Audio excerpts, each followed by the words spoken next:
Now you're saying on 26 October 2014, you were never at the hostel and you never were in the company of your co-accused on that day.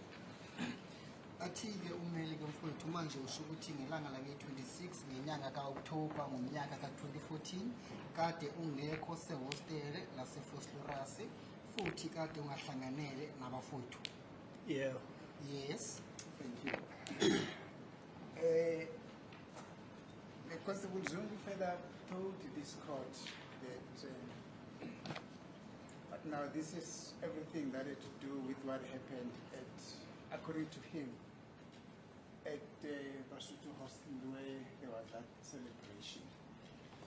Athi-ke manje uzokutshela ngenkulumo eyakhulunywa umnumzana uZungu noma umbiko wakhe awubika mayelana negameko ezenzeka-ke ngelanga leli ade behlanganele ngalo eBasotho Hostel. Now his evidence is on record.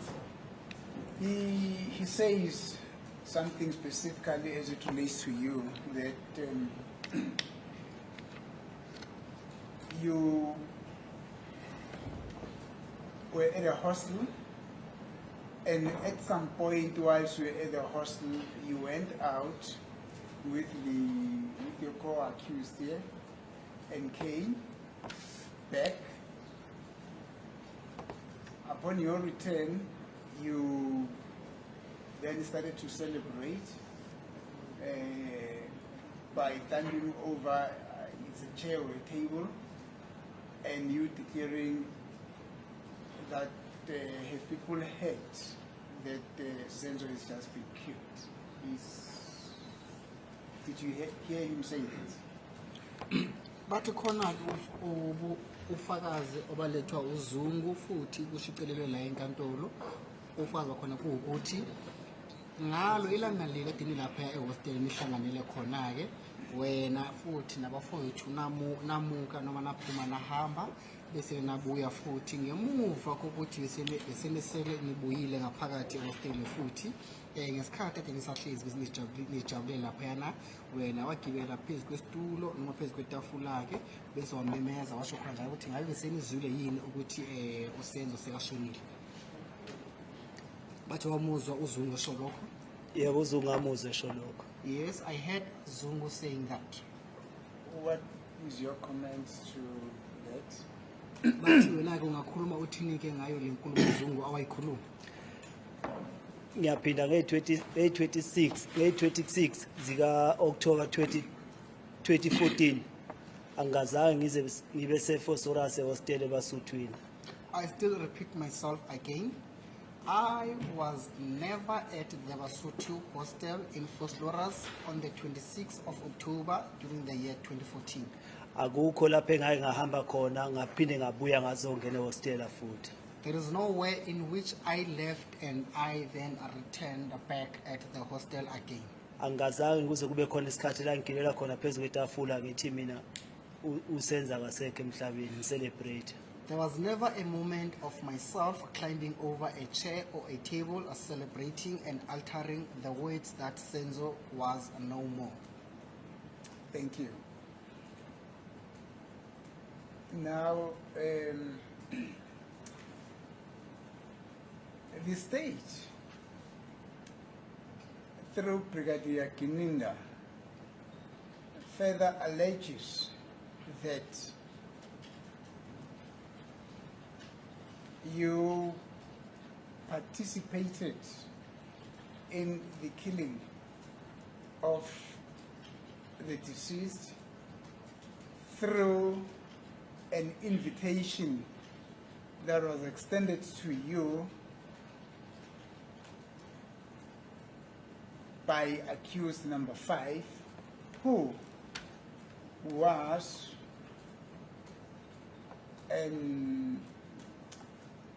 was requested, I don't know whether the term request is correct, but who got involved or who was requested by Kelly Khumalo to arrange the killing of the deceased. Athi usuzwile wezwa ukuthi ke ithimba noma mhlawumbe ihlangothi lezombuso abeshushisi futhi nethimba lamaphoyisa kade bephenya icala la noma kade besesha icala leli ke bathi wena ke sikhona isikhangiso sidlala mhlawumbe khona unesandla lekuloko ekuthizeni umufi ashone bathi lokho kwenzeka ngokuthi ke umsola wena wacelwa umsola wesihlanu ekuthizeni ulekhelele lapho ekuthizeni umufi ashone ngemuva kokuthi umsola wesihlanu kade acelwe uKelly Khumalo ekuthizeni ahlanganise abantu abazobulala umufi. Did you hear that? Ukuzwile lokho? Yebo ngakuzwa ukusho Gininda. Yes, I heard Mr. Gininda when he said that. What is your comment? Wathi ungathanda ukukhuluma uthini noma uphendule uthini ke ngalo mbiko ubaba uGininda awakhuluma nethimba labashushisi. Lesikhathi uGininda efika kimi nabaphenyi bakhe namaphoyisa ngangibatshena ukuthi bethi nginesane kufeni kaSenzo Meyiwa ngangibatshena ukuthi mina ngazi lutho ngokufa kaSenzo Meyiwa. During the time Mr. Gininda came with his team, the people who were investigating the matter, they said that I do have a hand in the death of Senzo Meyiwa, and I informed them that I don't have anything to do with the death of Senzo Meyiwa. Namanje ngisasho lapha ngekatola ngazi lutho ngokufa kaSenzo Meyiwa. Till to date, or even still today, I am still maintaining this. I don't know anything, and I don't even have a hand in his death. Akwenzakalanga lendlela uGininda asho ngayo. It never happened the way Mr. Gininda has said it happened. But then it never happened like that. Have you ever been approached by accused number 5 to be part of the killing of Senzo Meyiwa? Ingabe umsola wesihlanu ke wakulanda ukuthi nawe ke ube umunye kumele ukuthi badlale isikhangiso ekushonini kukaSenzo Meyiwa? Cha. No. Have you ever been part of the planning of the deceased? Ingabe the planning of the planning of the killing of the deceased. Thank you. Manje ke umeli kunento ofisa ukuyazi lapho wena ukuthi ngabe mhlawumbe wena ke kade udlalile indima ethizeni kuhlelwe ukuthi kubulawe umufi. Cha, angazi lutho ngokuhlela kokubulawa kaSenzo. No, I don't know anything about the planning of killing the deceased. Have you ever met with your co-accused and planned the killing of the deceased? Manje ke umbuzo ukuthi ngabe sele wahlangana yini nabanye ke abafowethu ekuthizeni ihlale phansi nihlele ukubulala uSenzo Meyiwa mhlawumbe umufi? Cha, akukho engangihlanganisa ukubulawa kaSenzo ngokufa kaSenzo angazi lutho ngakho. No, I was never involved in, and I don't know anything about the planning, and I don't even know anything about the death of the deceased. Thank you. Now, the court further heard from Constable Zungu that around 2019, 2018, if my memory serves me well, I have so many, a lot of information in my mind, you know, some of these things are just eluding me, but nonetheless, but this court heard that at some point, Constable Zungu was being followed by certain people who wanted to harm him. And then he called you and requested you to go talk to those people who wanted to harm him. Did you hear him say that? Bathi khona ke inkulumo uConstable Zungu awayikhuluma ukuthi nasele wasalwa emuva abanye abantu abathize kade angabazi. Ngemuva kwalokho ke bese wacela wakushayela ucingo wacela ukuthi wena kuhambe uyokhuluma nalabantu ade befisa ukumlimaza. Wamuzwa yini lokho? Ngamuzwa esho lokho. Yes, I heard him when he made mention of that. How would you respond to that? Bathi ungathanda ukuphendula uthini ke ngale nkulumo awayikhuluma umnumzana uZungu? mina akekho umuntu akwangifonela wangitshela ukuthi uzungu wangitshela ukuthi kunabantu abamsala emuva abafuna ukumbulala. So ngalokho kwakhulunywa uzungu akukho engikwaziyo ngalo nto leyo. Akekho umuntu owangitshela lo nto leyo efonini. There is no one who ever made a cell phone call to me informing me that there were people who followed Zungu, and those people, they wanted to harm him. And Akekho umuntu owangitshela leyo nto leyo efonini nje. okay, there is no one who ever told me such news over the phone, no, through a telephone, no cell phone call. Ayikho into engiyaziyo ngokuthi khona abantu abasala uzungu emuva. And I know nothing about the people who followed Zungu. It is Constable Zungu who said, he himself told you to go and speak to those people who were after him. Not that he requested somebody to come to go tell you. It is himself who told you that there were people who were after him and requested you to go and calm them down.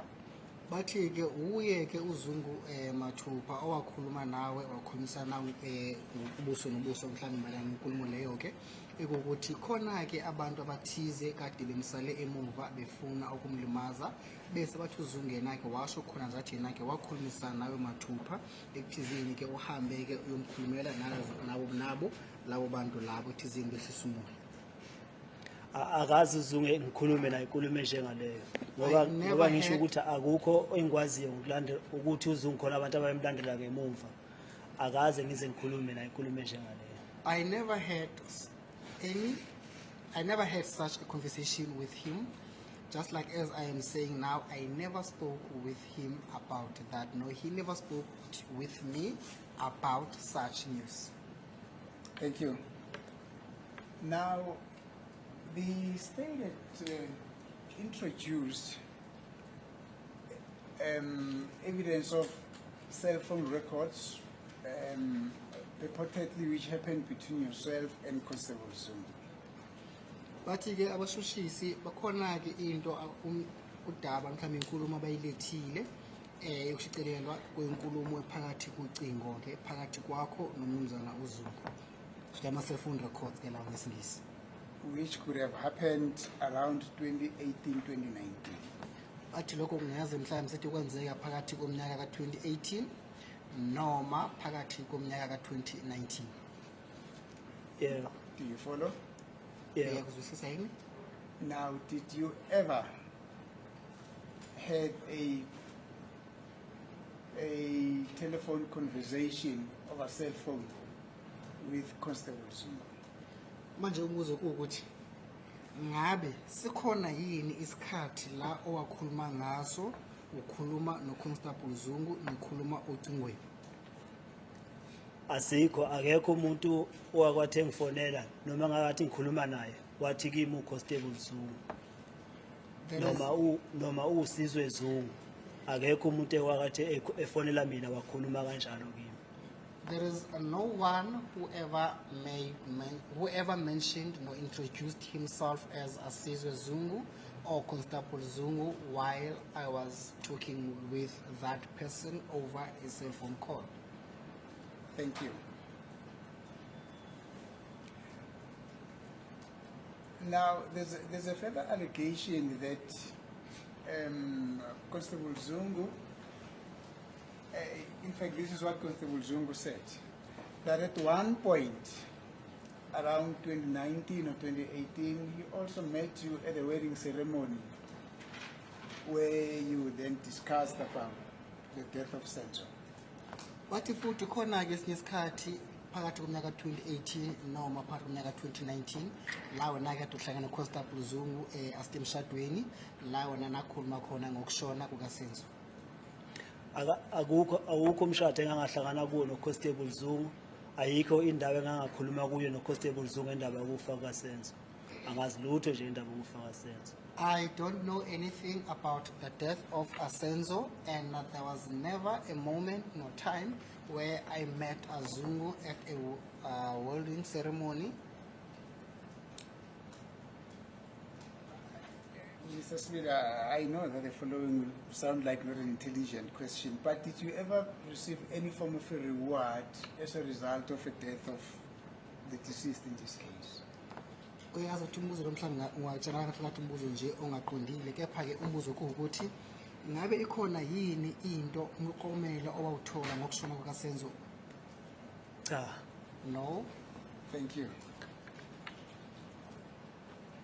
Now the state says you were involved in the matter of the deceased in this case. Manje kwathi ihlangothi lombuso lithi wena-ke unesandla ekushoneni kukamufi kuleli cala lihle. Ekufeni kaSenzo angazi lutho, akukho engakwenzayo, akunaqhaza engalibambayo, akukho engangikwazi ngaye. Akukho engikwazi ngokufa kaSenzo nje. I don't know anything about the death of Senzo Meyiwa, and I never played any role in his death, and I don't even have a hand in his death. Now the state further alleges that you complicit in the attempted murder of Zandile, who was also hurt on a fit the day on which Senzo was killed. Bathi ihlangothi lozombuso lithi nawe khona-ke iqhaza olidlalile ekuzameni ukubulala uZandile ngokuthi alimale onyaweni lakhe ngesikhathi lesi umufi wabula ngelanga leli umufi wabulawa ngalo. Angazi lutho ngokulimala kukaZandi, alikho iqhaza engalibambayo. Angazi lutho nje ngento eyayenzeka kuZandi. I don't know, I never played any role in attempting to kill Zandi, and there is nothing that I know about Zandi's injuries nor the injury in which she has sustained, and I never played any role. The state further alleges that you are complicit in the robbery of the cell phone that was taken from Kelly Kumalo and or Mrs. Makumalo the day on which Senzo was killed at the Kumalos.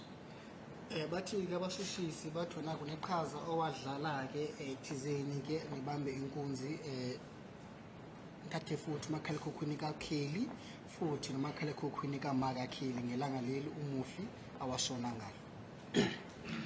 Angazi lutho ngokuthathwa kwama-cellphone noma kwe-cellphone kaMakaKelly noma kaKelly. I don't know anything about robbing, not taking away the cell phone of Kelly and the cell phone of Kelly's mother.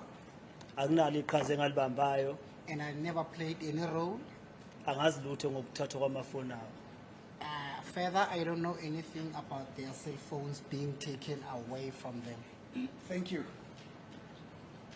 The state further alleges that you are also complicit in the possession of the firearm that was used in the killing of the deceased in this case. Futhi ithimba labashushisi mhlambe ehlangothi abashushisi bathi wena kuneqhaza-ke owadlala mayelana nebhamu ekade esetshenzisiwe ekubulaleni-ke umufi kuleli cala leli. Angazi lutho ngesibhamu esabulala uSenzo, akunaqhaza engalibambayo esibhameni esabulala uSenzo. Akukho lo ngihlanganisa noSenzo. I know nothing about the firearm in which was used to kill the deceased, and I did not play any role in the death of the deceased, and I never played any role in the firearm that was involved in the killing of the deceased.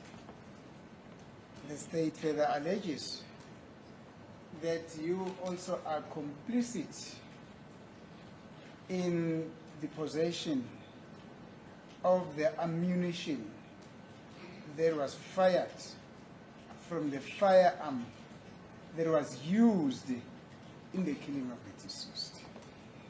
bathi futhi-ke ihlangothi lezombuso-ke lithi khona-ke uniqhaza owadlala mayelana ney'nhlamvu noma inhlamvu yasetshenziswa ekubulaleni kukamufi kuleli cala lihle.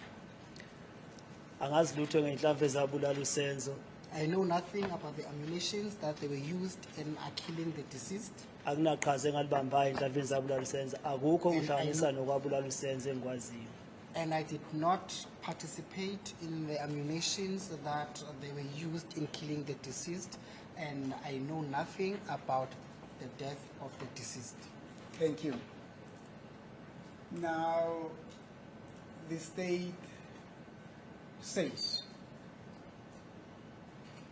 that yourself, with your 4 co-accused, formed a common intention for the killing, to go and kill the deceased.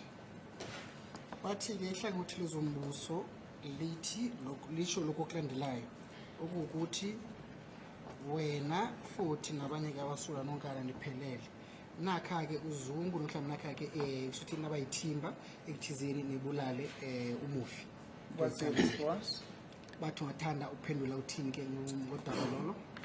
Alikho itulo engalikhanda ukuthi kubulawa uSenzo. Angazi lutho ngokufa kukaSenzo. Akunaqhaza engalibambe ekufeni kukaSenzo. There is nothing that I played, there is no part that I played in killing the deceased, and I know nothing about the killing of the deceased. Now, very late, no, let me not say very late, after a myriad of witnesses have testified for the state, Brigadier Kininda then came and introduced an aspect in this case, which was to the effect that the murder of Senzo Meyiwa was not an accidental death which came about as a result of the fact that robbery went on at the Kumalos, but that this was a hit,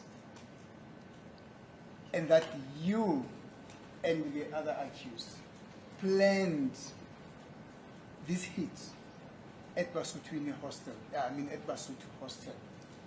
Bathi khona-ke ufakazi obafika ngemuva kwesikhathi buqhamukiswe noma bulethwe umnumzana uGininda okuwukuthi wena futhi nabanumzana kanye mhlawumbe abasolwa bonkana bephelele ikhona-ke itulo noma mhlawumbe nakha-ke uZungu ekuthizeni nehlele ukubulala-ke umufi futhi lokho nakuhlela ngesikhathi ake niseBasotho Hostel. Akaze akukho engangakuhlela ngokufa kukaSenzo. Angazi lutho ngokufa kukaSenzo. I was never part of any planning about the killing of the deceased, and I know nothing about the death of the deceased. Choose number 2 ngiyamazi akusiyena umngani wami. Choose number 3 angimazi total. I know I choose number 2, however he is not my friend, and I totally don't know I choose number 3. Number 4 ngiyamazi I know. ungasekhawuma. Number 5 ngiyamazi ungwakwantuli. I know I choose number 4. He is not far from my maternal side, and I know I choose number 5. He is from my maternal side. Asikho isikhathi ngathi ngihlangana nabo ngihlela ubugebengu noma ngenza ubugebengu nabo. Angisiyo umuntu oyisigebengu. There was never a time nor a moment where I sat down with them and planned any. I know there was never a time where I sat with them down and planned something which is against the law, and I am not a criminal. Thank you. Sorry, just repeat what you said. Mr. Interpreter. There was never a time nor a moment. I know number 2. Oh, Let's repeat. Start from there. okay. Okay. I do know I choose number 2. All right. However, he is not my friend. And I totally don't know accused number 3. Mm-hmm. I know accused number 4. He is not far from my maternal side, back from home. And I do know accused number 5. He is from my maternal family. And Okay. there was never a moment nor time where I sat down with them and do the planning of killing the deceased. Okay. And I know nothing about the death of the deceased. Thank you. Thank Now, Mr. Sibia.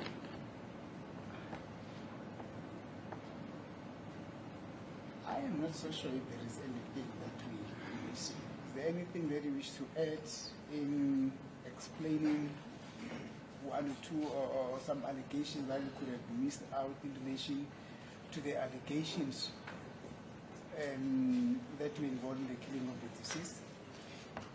Umeli ke athi akanaso isiqiniseko ukuthi mhlawumbe khona yini angakubuzile kona noma wena ongakushilo.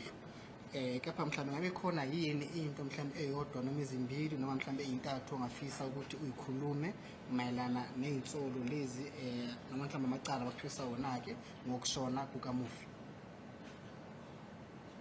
Into nje mhlawumbe angayibuzile kuwena mhlawumbe ongafisa ukuthi yena ke ayazi ukuthi nenkantolo iyazi.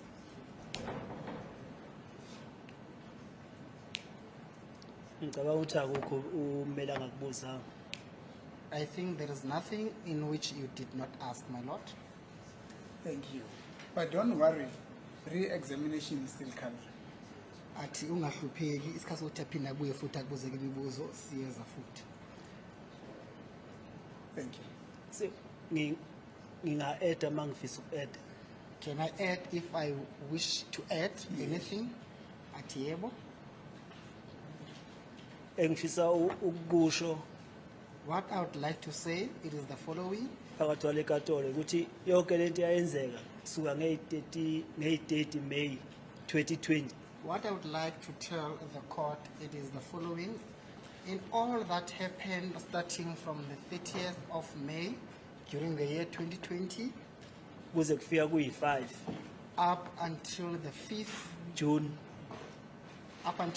of June, kwangesiyona inhloso yami noma ukufisa kwami konke kwakwenzeka ngangiholelwa kwakwenziwa ngamaphoyisa ngenhloso yawo engiphoqelela ukuthi ngisayine ngihambe ngiyokhomba. it was never my wish, it was never my wish or my will to do what happened.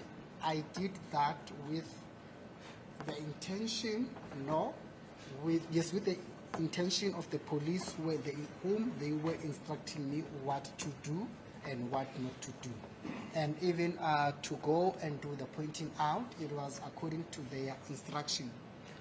La bethi ngikhombe khona la lokho abathi ngikwenze so kwangesiyo Where they instructed me to point out, I did those pointing out simply because of I was instructed by them to do the pointing out, and even with the signing, I got instructions from them to sign.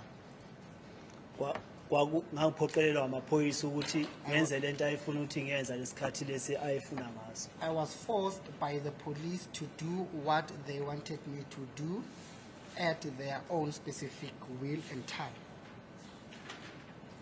Nokuthi esikhathi mayengishaya ayengitshena abafana babuthelezi manje ngiyafika eBosberg ngifica abanye abantu babengangitshenanga ngabo mabe lokhu bengishaya. Even during the time in which I was assaulted by the police, they kept on telling me about the Buthelezi brothers. However, when I arrived at the Boksburg Magistrate Court, I then met other people whom they were never mentioned by the police during the time they were assaulting me. Yeah. Is that all? Yeah. Yes. Thank you, my lord. Thank you. Yes. Just an indulgence.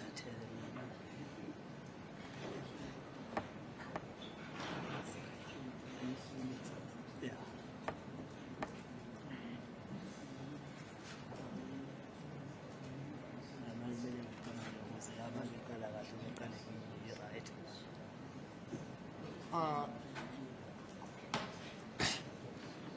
lord, the accused person, he has a request to make. He says that he is tired and he would like to get some time to rest before the state could start with their re-examination.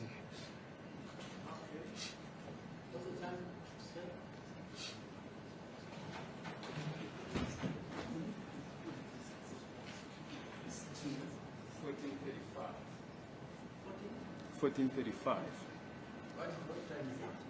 25 minutes to 3.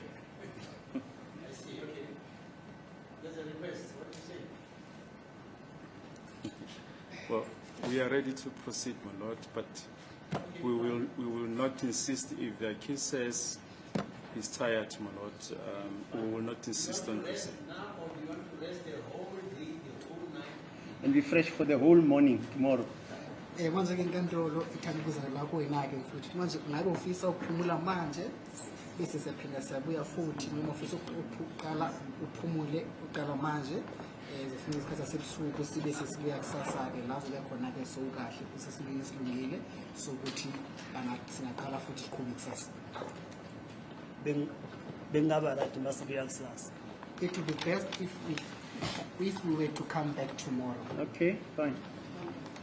There's the other councils, Mr. Ramsapidi and Mr. Muhammad. Naturally, my lord, I will not have an objection. Okay, not big. As it pleases the court, my lord, in any event, we were going to ask the court to urgent able to arrange for witnesses with the court manager. Oh, I see. Yes. So we've asked the registrar to make an appointment for us at 3 p.m. with the court manager. Yes, what does the state say? Well, we don't have any objection to the request. Our colleagues did convey during the long adjournment that they request an early adjournment to go see the court manager. Ah, okay. To which we agreed. Okay, so we'll meet tomorrow then, 10 o'clock.